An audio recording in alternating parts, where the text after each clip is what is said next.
Assalamualaikum warahmatullahi wabarakatuh. Bagaimana kabar anak-anak semua? Semoga tetap dalam keadaan sehat ya. Amin. Tak terasa kita sudah memasuki semester 2. Kita akan belajar tema 6, yaitu tentang cita-citaku. Selamat menyimak video pembelajarannya ya.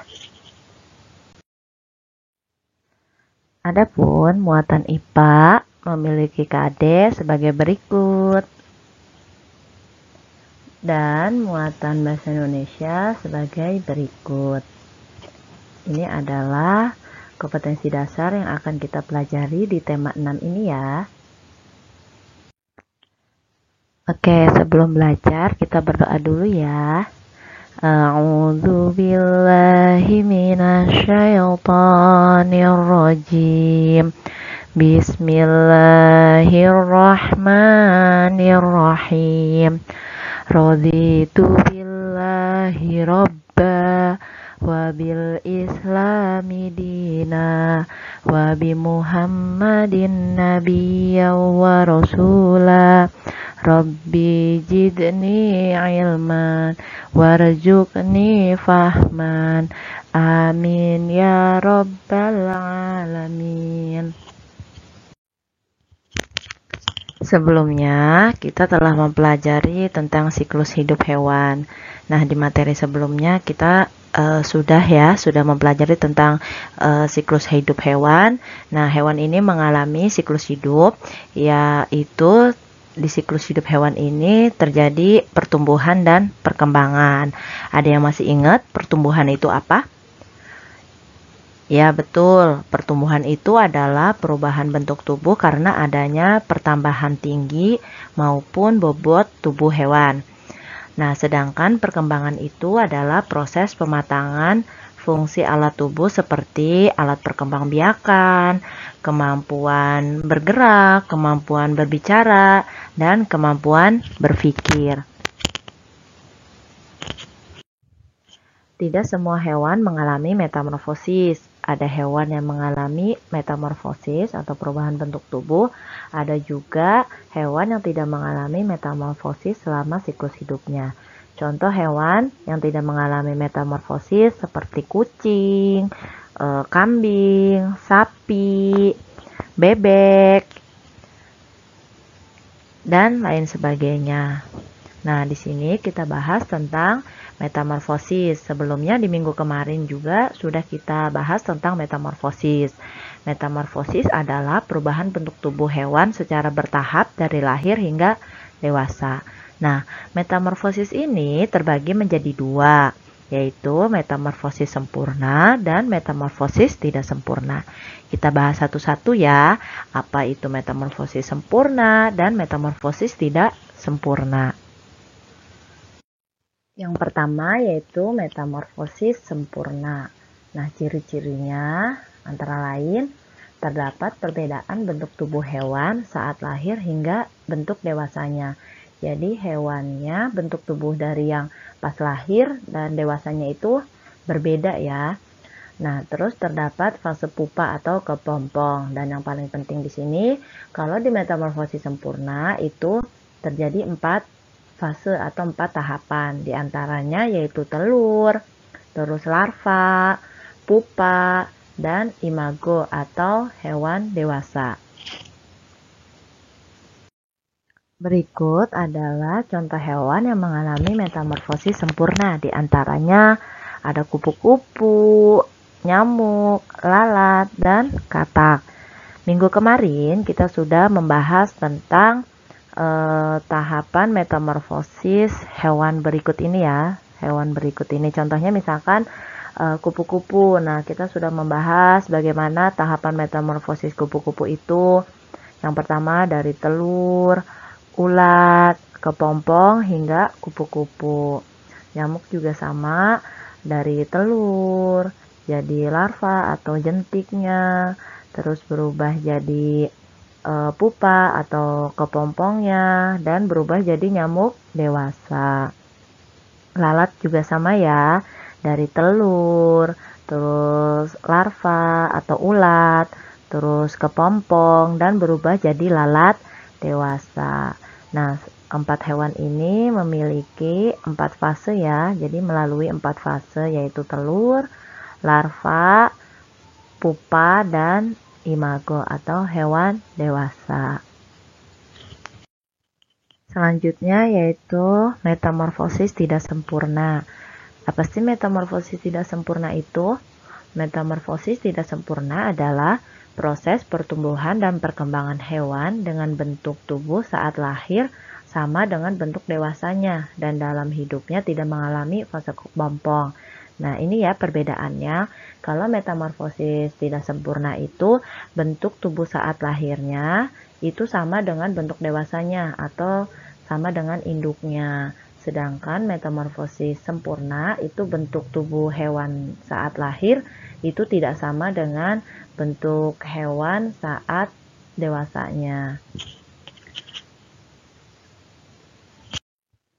Nah, ciri-ciri metamorfosis tidak sempurna lainnya yaitu fase hidup di metamorfosis tidak sempurna ini hewannya mengalami fase 3 fase ya, yaitu telur, nimfa, dan imago.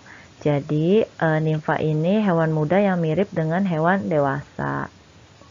Contohnya itu adalah di sini ada belalang, ada kecoa, terus capung, dan lain sebagainya.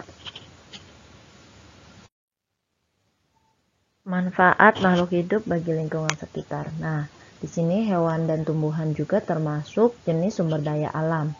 Hewan dan tumbuhan di sekitar kita ini memiliki banyak sekali manfaat ya. Nah, apa aja sih manfaatnya? Nah, bisa di sini kita misalkan tumbuhan dulu. Tumbuhan contohnya padi. Nah, padi ini memiliki manfaat yaitu bahan makanan pokok. Biasa yang kita makan nasi itu berasal dari padi. Ada juga kapas. Kapas ini dia memiliki manfaat yaitu bahan pembuat kain katun. Sedangkan jati dia ini memiliki manfaat yaitu sebagai bahan bangunan dan perabotan.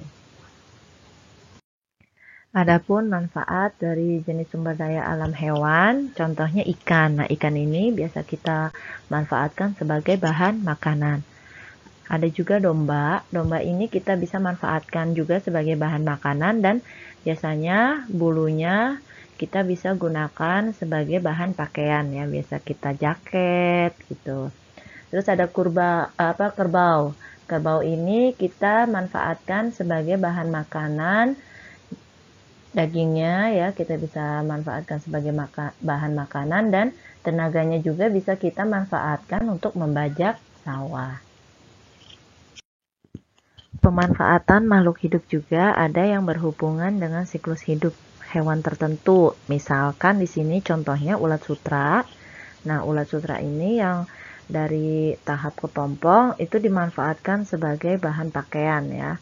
Misalkan serat dari kepompongnya itu diolah terus dipintal menjadi benang. Nah, benang-benang tersebut akan dibuat menjadi kain sutra. Nah, sehingga nilainya yang bernilai tinggi ini karena sifatnya halus dan indah.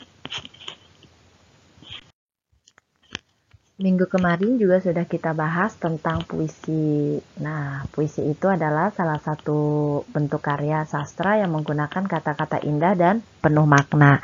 Nah, yang menulis puisi itu disebut penyair. Minggu kemarin kita sudah bahas tentang ciri-ciri puisi yang terdiri dari baris dan bait, serta irama dan rima. Kalian masih ingat kan apa itu baris dan bait? Nah, sekarang kita persiapan membuat puisi. Sebelum kita membuat puisi, persiapan yang kita lakukan adalah pertama, tentukan tema puisi yang disukai. Kemudian siapkan peralatan tulis, terus lakukan observasi terhadap objek pada tema puisi. Nah, observasi ini dapat dilakukan berulang kali agar dapat memperoleh lebih banyak inspirasi. Nah, tentukan juga peristiwa yang sesuai dengan tema puisi, terus catatlah setiap informasi yang dibaca atau disimak. Tentunya sebelum kita membuat puisi, kita harus memilih kata yang tepat dalam membuat puisi. Yang pertama, gunakan kata yang bermakna positif. Yang kedua, gunakan juga kata ungkapan pujian untuk sesuatu yang indah. Terus gunakan juga kata-kata yang santun. Terus hindari namanya penggunaan kata yang bersifat menjelekkan, mengejek, ataupun menghina. Terus gunakan juga kata-kata yang memiliki kemiripan bunyi akhir agar terdengar indah saat dibaca. Ini berhubungan dengan rima ya. Terus gunakan perumpamaan tentang objek yang diceritakan. Nah, di sini langkah-langkah membuat puisi. Yang pertama, kalian harus siapkan dulu alat tulisnya untuk menulis puisi seperti kertas dan pulpen. Selanjutnya yaitu tentukan tema dan judul puisi.